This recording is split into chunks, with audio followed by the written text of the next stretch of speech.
বাংলাদেশের সংগ্রামী মহাসচিব সংগ্রামী জনতা অধ্যক্ষ হাফেজ মাওলানা ইউনূস আহমদ হাফিজাহুল্লাহ।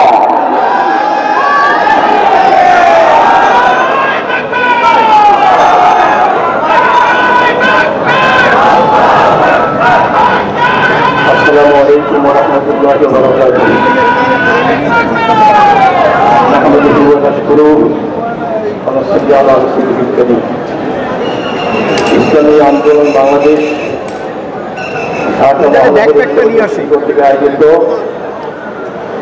আজকের এই আনন্দ বেদনা আশা হতাশার মধ্য দিয়ে আয়োজিত সমাবেশের মহতরম সভাপতি, প্রধান অতিথি, ইসলামী আন্দোলন বাংলাদেশের মহতরম আমির পিসাবুজুর রহমান, কেন্দ্র নগরনেতৃবৃন্দ, সাংবাদিক বন্ধুগণ, মুআজ্জজ ওলামায়ে কেরাম, সুধী মণ্ডলী, সর্বস্তরের ভাইরা, 1 বছর হয়ে গেল। গত বছর এই দিনে লক্ষ লক্ষ কোটি কোটি মানুষের মুখে হাসি ফুটেছিল, সাথে সাথে চোখের পানি ঝরেছিল। আবু সাইদ মুগ্ধ সহ হাজার হাজার ছেলে মেয়েদের অভিভাবকের চোখ দিয়ে সেই চোখের পানি কিন্তু এখনো ঝরছে। আমরা বিজয়ের আনন্দিত হয়েছি, আশা অনেক জাগ্রত হয়েছিল, হতাশাও দিন দিন বাড়তেছে। যারা চলে গেছেন, শাহাদাত বরণ করেছেন, তাদের জন্য জান্নাতুল ফেরদাউস কামনা করছি। যারা আহত অবস্থায় এখনো পঙ্গুত্ব বরণ করে চিকিৎসাধীন রয়েছেন, তাদের সুস্থতা কামনা করছি।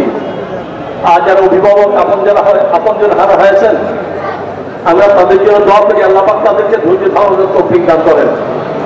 কি জন্য তারা রক্ত দিয়েছিল? যারা চলে গেছেন তারা গদির জন্যে, নির্বাচন পাওয়ার জন্যে কিন্তু এই রক্ত ঝরান নাই। দেশের মানুষ তারা তাদের অধিকার খুঁজে পাবে, বৈষম্য দূর হবে, সুন্দর একটা বাংলাদেশ গড়বে, এই আশায় তারা রক্ত দিয়েছিল। অনেক আশা, আমাদের বুক ভরা আশা ছিল।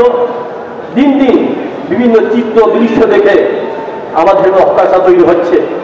আমার ভাইয়েরা, আমরা বিশেষ করে ইসলামী আন্দোলন বাংলাদেশের মহতরম আমির বাজার একটা কথাই বলেন, আসুন সবাই মিলে দেশটাকে গড়ি, সুন্দরভাবে গড়ি। যে দেশটা চাঁদাবাজি থাকবে না, খুন খারাপি থাকবে না, মাদক থাকবে না, দুর্নীতি থাকবে না, দেশের কোটি কোটি টাকা বিদেশে পাচার হবে না, এমন একটা বাংলাদেশ আমরা গড়তে চাই।